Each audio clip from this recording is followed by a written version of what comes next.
দর্শক শ্রোতা, এই হচ্ছে আমাদের পিচ্চি দুইটা গুড়ি আকাশে উঠতেছে। হ্যাঁ, একটা হচ্ছে চঙ্গহাট গুড়ি, ওর উপরে হচ্ছে পিচ্চি একটা গুড়ি দেখতে পাচ্ছেন, সাইজ খুব ছোট, দেখা যাচ্ছে না। আরেকটা হচ্ছে এই যে নিচে আরেকটা বড় লেজওয়ালা, ওই যে আরেকটা হচ্ছে ওই যে উপরে চঙ্গহাট, ওর উপরে একটা ছোট গুড়ি না বাম পাশে হাতের। এই গুড়ি বানাইছে 1 থেকে 1.5 বছর বয়সে একটা ছেলে।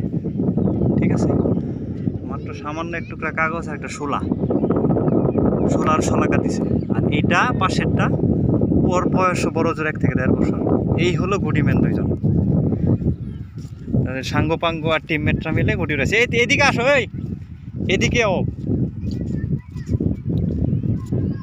এরা আমার কাছে সুতা কিনে চাইছে কিছু, গুডি উড়াবে খুব, মানে যতটুকু ছাড়ে দেওয়া হবো ততটুকু। আকাশে কিন্তু তেমন একটা বাতাসও নাই। কি বাজাই দিও না, বাজে নাই মনে হয়, ওটা উপরে বাজে নাই মনে হয়। বাজাই দিও না, তাহলে ছাড়াই নাও। বাজাইছে, যে গুটি বাজাই দিছে অলরেডি, ছাড়াই নাও।